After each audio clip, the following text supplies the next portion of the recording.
Commander Jake Morrison stood in the control room of Luna Station, watching the screens that showed the dark space around Earth's moon. The coffee in his hand had gone cold hours ago, but he did not notice. His eyes were fixed on the red dots that kept appearing on the display. Each dot meant danger. Each dot meant death was coming closer to Earth. "Commander, we have another signal," said Dr. Lisa Carter as she walked into the room. Her face was pale, and her hands shook slightly as she held the data pad. She had been the chief scientist at Luna Station for 5 years, but she had never seen anything like this before. Jake turned to look at her. "How many ships this time?" 1,500, Lisa whispered. "Maybe more. The signals are getting stronger every hour. They will be here in 3 days. Jake felt his stomach drop. 3 days. That was not enough time to warn everyone. It was not enough time to prepare. But then again, maybe they had been preparing for this moment their whole lives without knowing it. The door to the control room opened again, and Lieutenant Ben Parker rushed in. His uniform was wrinkled, and sweat covered his forehead. "Sir, we just got a message from Earth Defense Command. Admiral Steve Rogers wants to speak with you right away." Jake nodded and walked to the communication station. The large screen flickered to life, showing the face of Admiral Rogers. The old man looked tired, but his eyes were sharp and focused. "Jake, I need you to listen carefully," the Admiral said. "What you are seeing up there is the Zephyrian Empire. They have been moving through our galaxy for hundreds of years, taking over every planet they find. They destroy everything that gets in their way." Lisa stepped forward. "Admiral, our scans show that their ships are huge. Some of them are the size of small cities. How can we fight against something like that?" Admiral Rogers was quiet for a moment. "Dr. Carter, how much do you know about Protocol Omega?" Lisa looked confused. "I have never heard of it, sir." "Neither have most people." The Admiral replied, "Jake, I am sending you new orders. You will receive them in the next few minutes.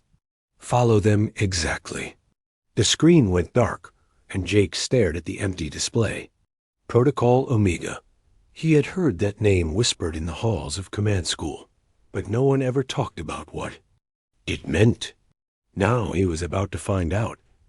Ben Parker was checking his equipment when an alarm started ringing throughout the station. The sound was loud and sharp, making everyone stop what they were doing. "Commander, we are getting a transmission from the alien fleet," he said. Jake walked over to the main communication system. "Put it on the main screen." The screen filled with the image of something that looked like a giant lizard wearing metal armor. Its eyes were yellow and cold, and when it spoke, its voice sounded like rocks grinding together. "Humans of Earth," the creature said, "I am Admiral Kethvor of the Zephyrian Empire. We have watched your small planet for many months. We have seen your weak ships and your simple weapons. You cannot fight us. You cannot hide from us. You cannot escape." Jake felt anger building inside him, but he kept his face calm. Around the control room, other officers were watching the screen with fear in their eyes. "You have 72 hours to surrender," the alien continued. "Open your planet to our forces. Give us your resources. Accept our rule. If you do this, some of you will be allowed to live as slaves. If you do not, we will destroy every human in this system." The screen went black, and the control room was silent. Jake could hear people breathing hard.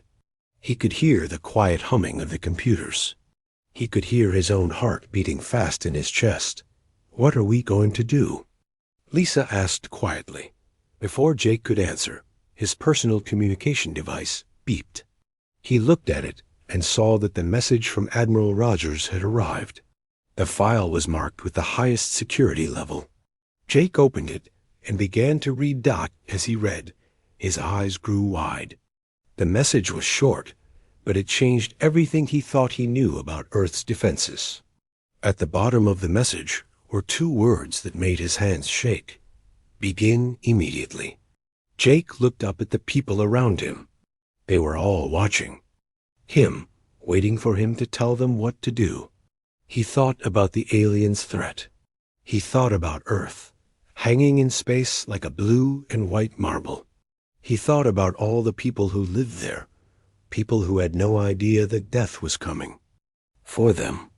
Ben, he said finally, send a message to all human colonies.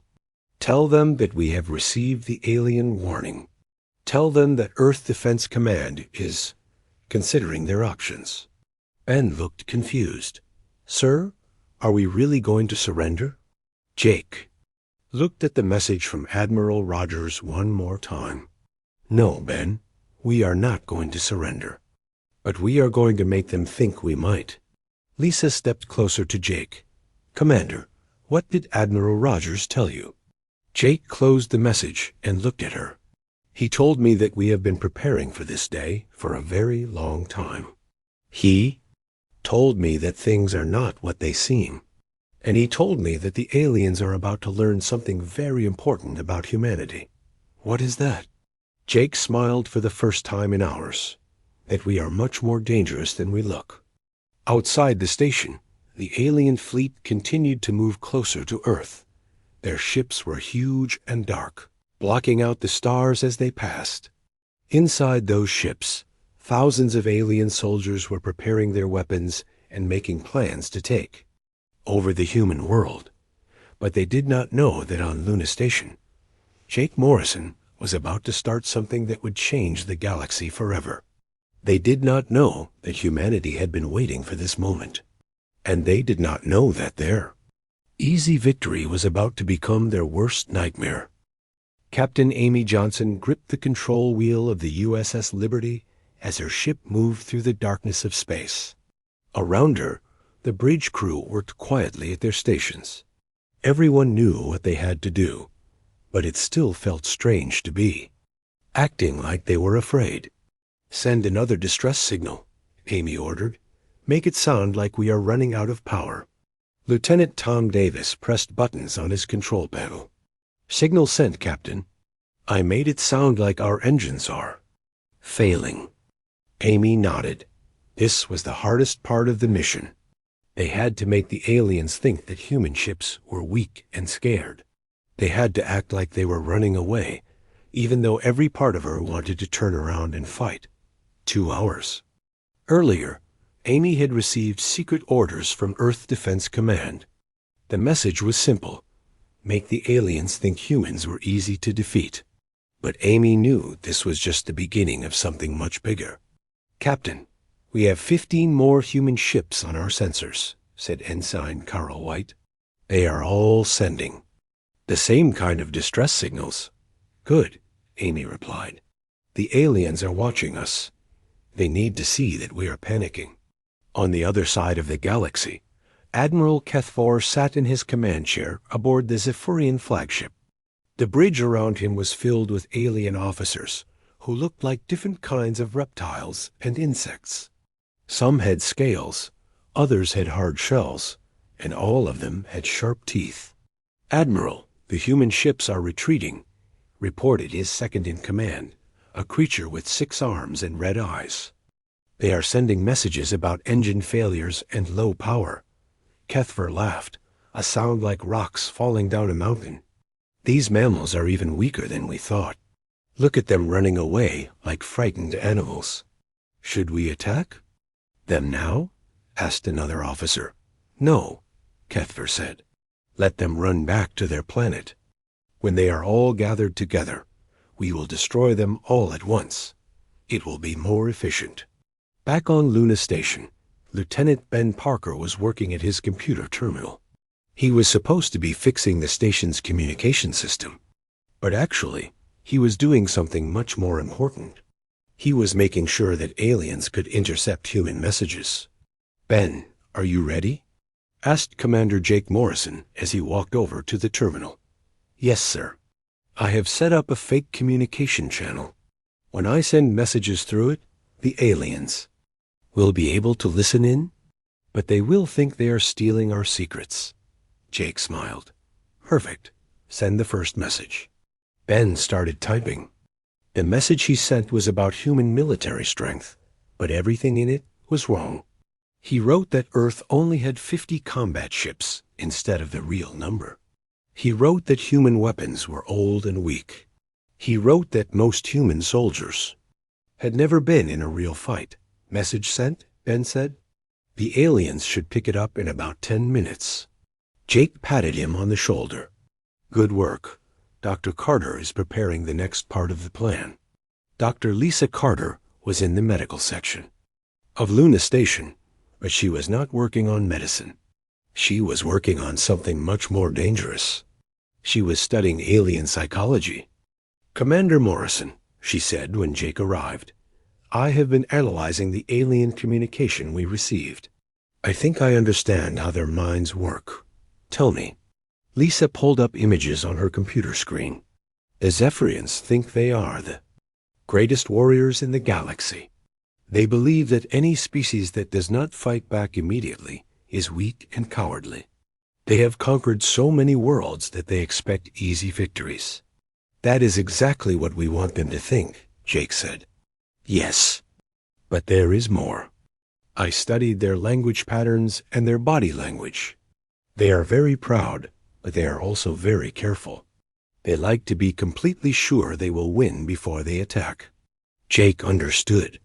So if we make them think we are weak, they will. Take their time. They will not rush to attack us. Exactly. And that gives us more time to prepare. Meanwhile, on Earth, Admiral Steve Rogers was in a meeting with other high-ranking officers. The room was deep underground, protected by layers of metal and concrete. On the walls were screens showing the positions of alien ships and human forces. Gentlemen, Rogers said, Phase 1 of Protocol Omega is working perfectly.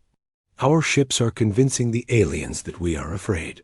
Our fake intelligence reports are making them think we are weak, but now we need to start Phase 2. Colonel Ryan Mitchell, a tall man with gray hair, stood up. Sir, my teams are ready. We have been waiting for this order for 15 years. Good. Begin activation of the hidden defenses. But do it slowly. We do not want the aliens to notice anything unusual. Ryan nodded and left the room. Outside, he got into a military vehicle and drove to a secret facility built into the side of a mountain. Inside the facility, hundreds of technicians were working at computer terminals. This is it, people, Ryan announced. Start bringing the defense platforms online. But remember, we need to do this without being detected. Across the solar system, things that looked like asteroids and space rocks began to change. Hidden panels opened up. Weapon systems came online. Communications. Arrays started working. But from the outside, everything looked the same as before. On the USS Liberty, Captain Amy Johnson received a new message. Captain, we are ordered to retreat to Mars orbit. We should act like we are trying to regroup our forces there. Amy nodded. Set course for Mars, and keep sending those distress signals. I want the aliens to think we are completely helpless. As her ship moved toward Mars, Amy thought about her orders. She had been told that this mission was the most important thing she would ever do. She had been told that the survival of humanity depended on making the aliens believe humans were weak. But Amy had also been told something else. She had been told that when the time came, she would be given new orders. Orders that would turn her retreating ship into something the aliens would never expect. Admiral Kethvar watched the human ships moving toward Mars. His tactical officers were showing him charts and numbers about human military strength. Everything they had learned suggested that humans would be defeated easily. Admiral, said his intelligence officer, we have intercepted more human communications. They are talking about evacuating their colonies. Some of their leaders are discussing surrender terms. Kethvar felt pleased. Excellent. These mammals are even more pathetic than our previous enemies. We will give them one more day to panic, then we will move in for the final attack." What Cathver did not know was that every message his forces intercepted was fake. What he did not know was that the retreating human ships were exactly where they wanted to be. And what he did not know was that humanity had been preparing for this moment for decades. The deception was working perfectly. The aliens believed they were hunting weak prey, but they were actually walking into a trap that had been years in the making.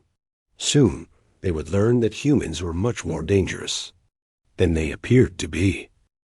Colonel Ryan Mitchell stood in the control room deep inside Asteroid Base 7. Around him, dozens of technicians worked at computer terminals, their faces lit by the glow of the screens. For 20 years, this asteroid had looked like just another piece of rock floating in space. The aliens had scanned it many times and found nothing interesting. They were wrong. "Colonel, all weapon systems are online," reported Captain Danny Clark.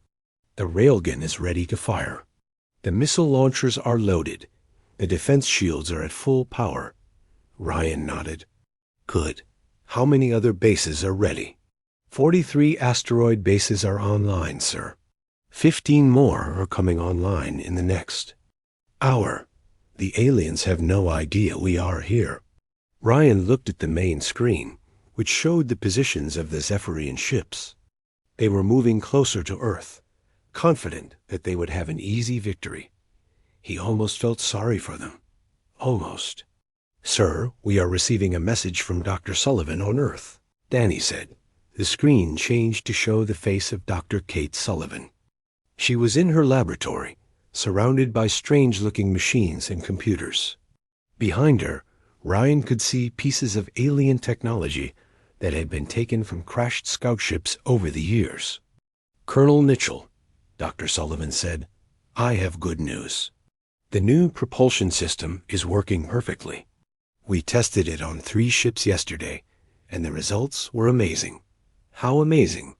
Ryan asked. "The ships can now move 3 times faster than anything the aliens have. They can turn and stop in ways that should be impossible. The aliens will not be able to predict our movements." Ryan smiled. "What about the new weapons?" "Even better. We have been studying alien ship designs for 15 years. We know exactly where their weak points are. Our new plasma cannons can cut through their armor like it is made of paper." Dr. Sullivan had been working on these projects since she was a young scientist. She had spent her entire career preparing for this day. When the first alien scout ship had crashed on Earth 20 years ago, she had been part of the team that studied it. Every piece of alien technology they found had been analyzed, copied, and improved. "The aliens think they are more advanced than us," she continued. "But they have been using the same technology for hundreds of years. They never change. They never improve. We have been learning and growing stronger every day." On the other side of the solar system, Major Chris Taylor was training with his Special Forces team. They were practicing combat in zero gravity, moving through the corridors of a station that had been built to look exactly like an alien ship. "Remember," Chris called out to his soldiers, "the aliens are stronger than us, but they are not faster. They are bigger than us, but they cannot fit into small spaces. Use that against them." Sergeant Mark Johnson moved through the training course, his magnetic boots clicking against the metal floor. He carried a weapon that looked like a normal rifle, but it had been designed specifically to fight aliens.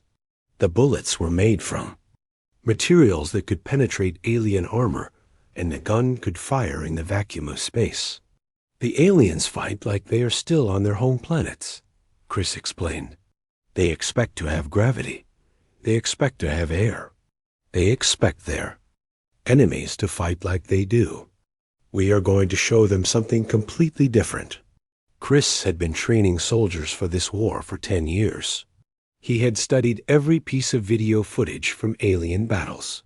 He knew how they moved, how they thought, how they fought. And he had trained his people to do the opposite of what the aliens expected. "Sergeant Johnson, show me the zero-gravity assault technique." Chris ordered. Mark pushed off from the wall and flew through the air, spinning as he moved. He fired his weapon at 3 different targets while flying, hitting each one perfectly.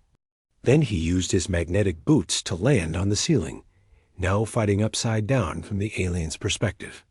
"Perfect," Chris said. "The aliens have never fought an enemy that can move like that.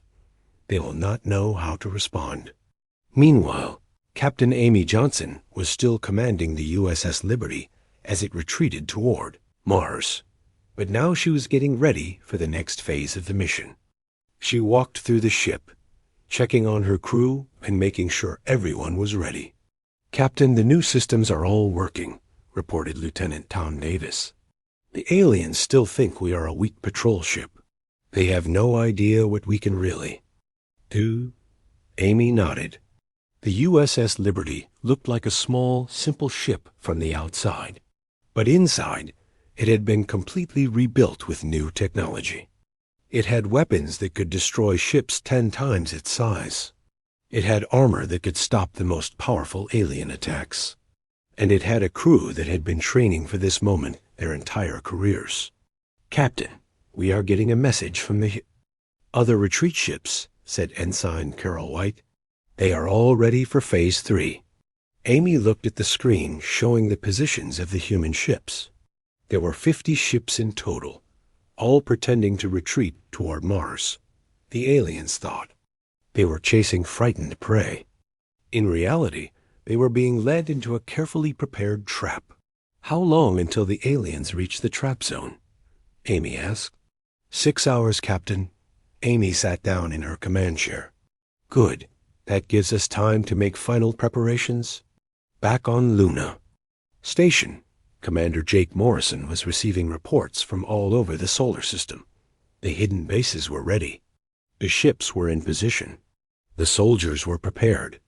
After decades of planning, humanity was finally ready to show the galaxy what they were really capable of. "Commander," said Dr. Lisa Carter, "I have been monitoring alien communications. They are very confident. They think this will be the easiest conquest in their history." Jake looked at the screens showing the alien fleet. The ships were huge and powerful, but they were also old and predictable. The aliens had been winning battles the same way for centuries. They had never faced an enemy that could adapt and change. "Dr. Carter, are you ready for your part of the plan?" "Yes, sir."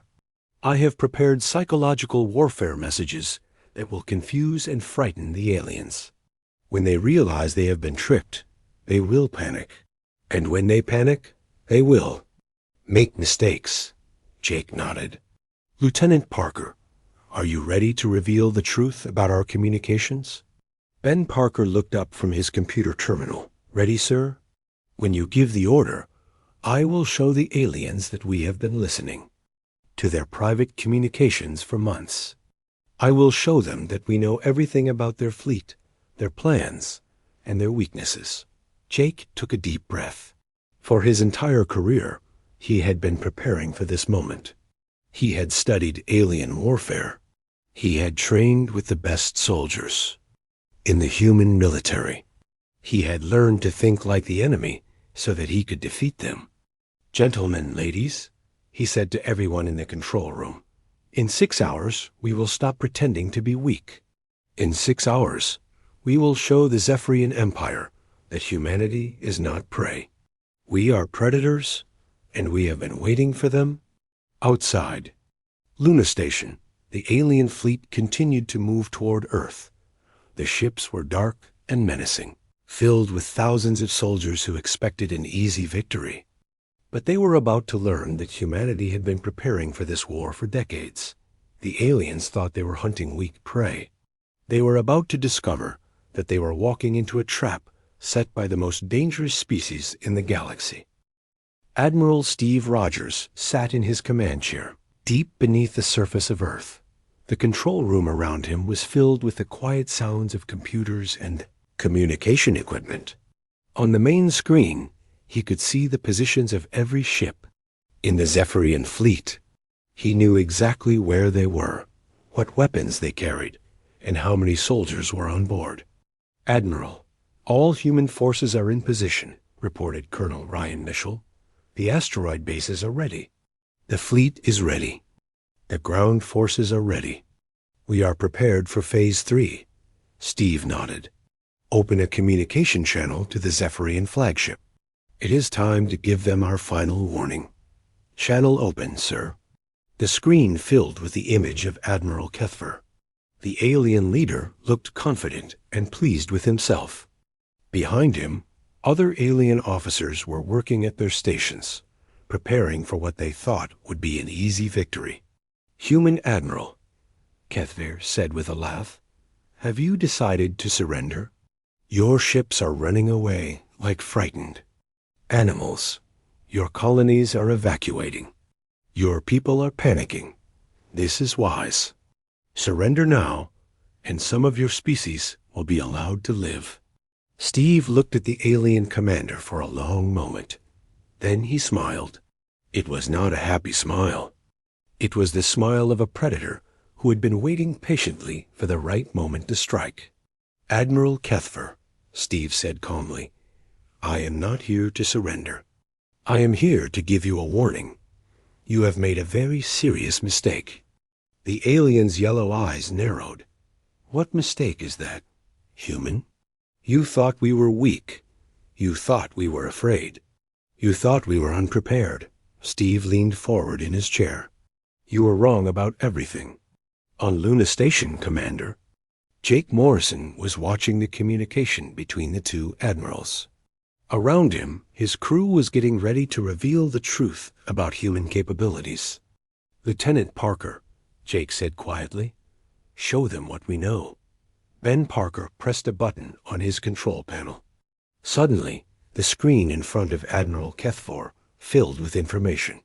It showed the exact position of every ship in the Zephyrian fleet. It showed their weapon types, their crew numbers, and their fuel levels. It showed the names of alien commanders and the histories of their battles. "This is impossible," Kethver said, his voice filled with shock. "How do you know this?" "Information? We have been watching you for months," Steve replied. "We know everything about your fleet. We know that your flagship has a crew of 3,000. We know that you have been in command for 47 years. We know that you have conquered 63 worlds. We know that you have never lost a battle." The alien admiral's confident expression began to change. His eyes grew wide with fear. "We also know," Steve continued, "that you have never fought an enemy that was ready for you. Every species you have conquered was surprised by your attack. Every world you have taken was unprepared for war. But we are not surprised, Admiral. We have been preparing for this day for decades." On the USS Liberty, Captain Amy Johnson was listening to the communication between the admirals. She looked at her crew, men and women who had been trained to fight aliens their entire careers. "Captain," said Lieutenant Tom Davis, "we are receiving new orders. We are authorized to reveal our true capabilities." Amy nodded. "Send a message to all ships in the retreat formation. Tell them it is time to stop running." Around the solar system, 50 human ships that had been retreating toward Mars suddenly stopped. Their engines, which had been pretending to malfunction, suddenly came to full power. Their weapons, which had been hidden, suddenly became visible. Their shields, which had been down, suddenly activated. "Admiral Kethver," Steve said, "let me show you something else." The screen changed to show the asteroid field between Mars and Jupiter. To alien eyes, it looked like nothing but rocks and empty space. But as they watched, the rocks began to move. Weapon platforms revealed themselves. Missile launchers came online. What had looked like a simple asteroid field was actually the most powerful defense system ever built. "We have been building these defenses for 20 years, Steve explained. "Every asteroid you ignored, every piece of space debris you dismissed, Every empty region you thought was harmless. We have been preparing for your arrival. Admiral Kethvar was now standing up from his command chair. Around him, alien officers were checking their sensors and computers, trying to understand what they were seeing. "This is not possible," Kethvar said. "Our scouts have been watching your system for months. We have seen no major military preparations." "Your scouts saw exactly what we wanted them to see," Steve replied. "We have been studying your species for 15 years. We know how you think. We know how you fight. We know what you look for when you are planning an attack. And we have been very careful to hide our true strength." Dr. Lisa Carter was in the psychology department of Luna Station, watching the alien leader's reaction. She had spent years studying how different alien species responded to fear and surprise. "Commander Morrison," she said, "look at his body language. He is starting to panic. The other aliens on his bridge are becoming nervous. They are realizing that they have made a terrible mistake." Jake nodded. "Dr. Carter, send your psychological warfare message. Let them know that we understand their weaknesses too." Lisa activated her communication system. "Admiral Kethvar, we know that your species values honor above all else. We know that losing a battle brings great shame to your family. We know that your soldiers will refuse to follow a commander who leads them into defeat." The alien admiral's face became even more frightened. "How do you know about our culture?" "We have been studying you for years," Lisa replied. "We know that your empire is not as united as it appears. We know that several species in your alliance are unhappy with your leadership. We know that if you lose this battle, your empire will fall apart." Steve Rogers took control of the conversation again. "Admiral Kethvar, I am going to give you one chance to avoid disaster. Turn your fleet around and leave this system. Tell your empire that humanity is not to be attacked. Do this now, and your ships will be allowed to leave safely." The alien commander looked at the screens showing human military strength. He looked at his own officers, who were now clearly frightened. He looked at the data showing that humans had been preparing for this war for decades. "You are bluffing," he said, but his voice was not confident anymore. "You cannot defeat the might of the Zephyrian Empire." "Admiral," Steve said quietly, "we are not bluffing. We are giving you a warning. We are showing you mercy. We are offering you a chance to save your fleet and your empire. This is the only warning you will receive. And if I refuse?" Steve's expression became cold and hard. "Then you will learn why humanity has survived and thrived in this dangerous galaxy. You will learn why we are not prey, but predators. You will learn that attacking Earth was the greatest mistake in the history of your empire." The communication ended, and the screen went dark. In the control room beneath Earth, Admiral Rogers looked at his officers. "How much time do we give them to respond?" asked Colonel Mitchell. 1 hour, Steve replied. "If they have not begun to retreat by then, we will show them what happens when you threaten humanity." On the Zephyrian flagship, Admiral Kethvar stood in shocked silence. Around him, his officers were talking in worried voices. The humans had shown them information that should have been impossible to obtain. They had revealed military strength that should not have existed. For the first time in his long career, Kethvar began to wonder if he had made a terrible mistake. For the first time in the history of the Zephyrian Empire, they were facing an enemy that was ready for them. The hour was counting down, and soon the aliens would have to make a choice. They could accept the human warning and retreat, or they could attack and face the consequences of underestimating humanity. Admiral Kethvar stood on the bridge of his flagship, staring at the timer that showed 53 minutes remaining. His officers were waiting for his decision. The human warning had shaken him more than he wanted to admit, but he was still the commander of the greatest military force in the galaxy. "Admiral," said his second-in-command, Perhaps we should consider the human offer. They seem to know more about us than we thought possible. Kethver turned to face his officer, his yellow eyes blazing with anger. We are the Zephyrian Empire. We have conquered 63 worlds. We do not retreat from primitive mammals. But, sir, the information they showed us was probably stolen from our own databases, Kethver interrupted. These humans are clever, but they are still weak. Look at their ships. Look at their weapons. They are decades behind our technology. What Kethver did not know was that every word he spoke was being recorded by human listening devices. On Luna Station, Commander Jake Morrison was sharing the alien commander's words with Admiral Rogers on Earth. He is going to attack, Jake reported. His pride will not let him retreat. Then we will show him what happens when pride meets preparation. Admiral Rogers replied, All units, prepare for combat. It is time to stop pretending. The timer on the Zephyrian flagship reached 0. Admiral Kethver looked at his officers and made his decision. All ships, attack formation. We will destroy the human fleet and then their planet. These mammals need to learn their place in the galaxy. The massive alien fleet began to move forward, their weapons charging and their shields activating.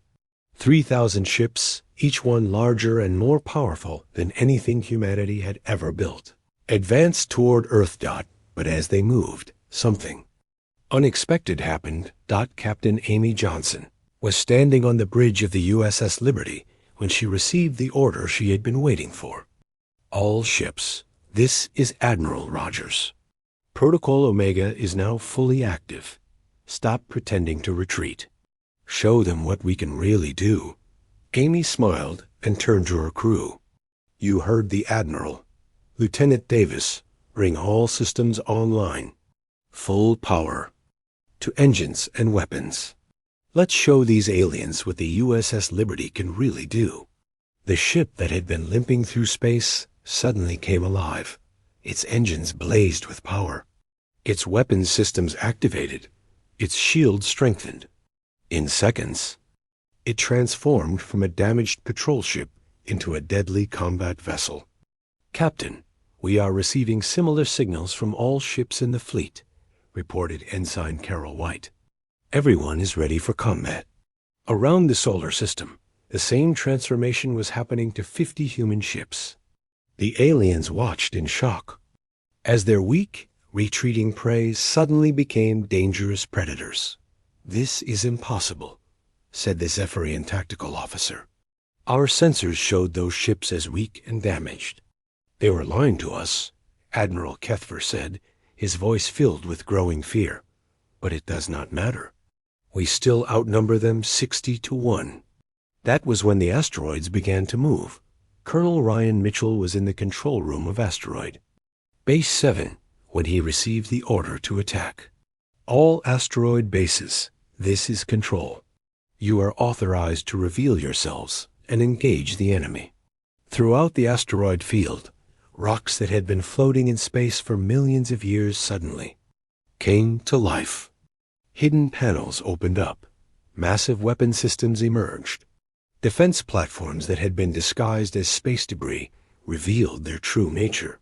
Firing solution locked on enemy flagship, reported Captain Danny Clark. Railgun is ready to fire. Fire. Ryan ordered. The asteroid base shook as its main weapon fired. A projectile moving at nearly the speed of light shot across space toward the Zephyrian flagship. The aliens had no time to react. The projectile struck their shields and went right through them, tearing a hole in the side of the massive ship. Direct hit, Danny reported. Their shields are down by 60%. Admiral Kethver was thrown from his command chair as his ship was hit. Around him, alien officers were shouting reports of damage and casualties. Admiral, we are being attacked. From the asteroid field, his tactical officer reported. There are weapons platforms everywhere. How many? 47 bases, sir. All of them are firing at us. The space around the alien fleet filled with weapons fire. Railgun projectiles, plasma beams, and guided missiles struck alien ships from every direction.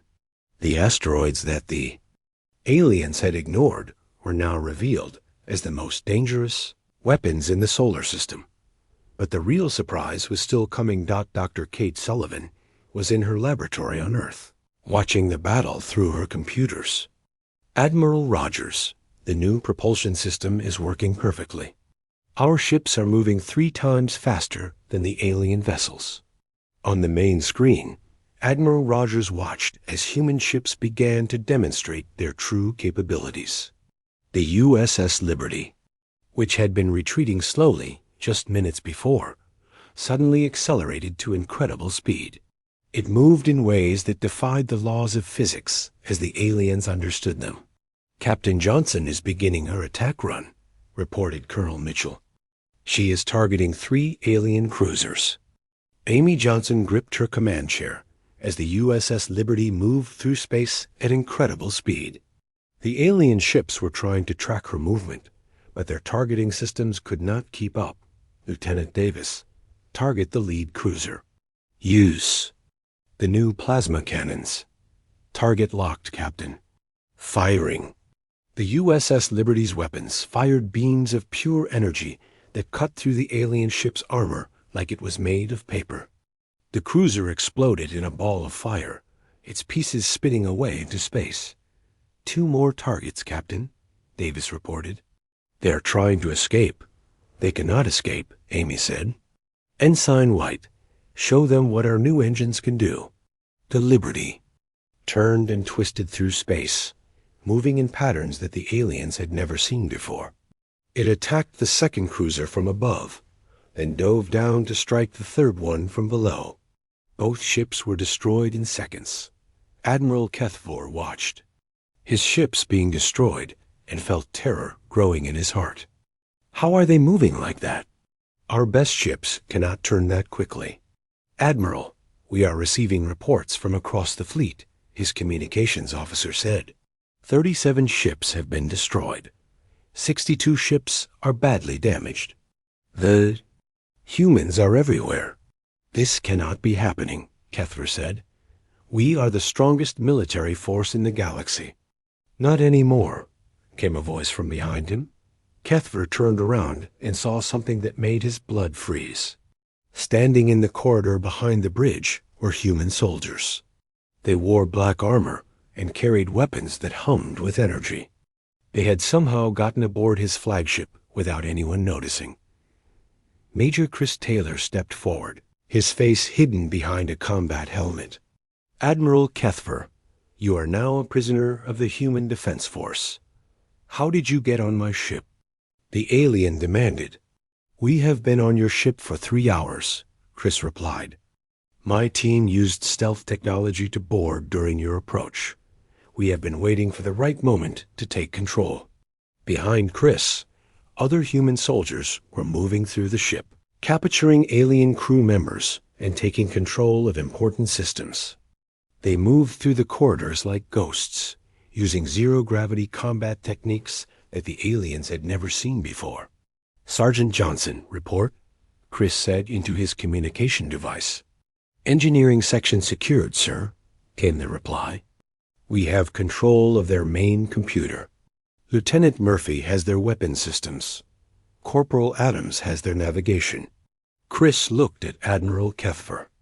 Your flagship is now under human control. Order your fleet to surrender. Never, Kethvor shouted. The Zephyrian Empire does not surrender. Then your empire will be destroyed, Chris said simply. On Earth, Admiral Rogers was watching the battle unfold exactly as planned.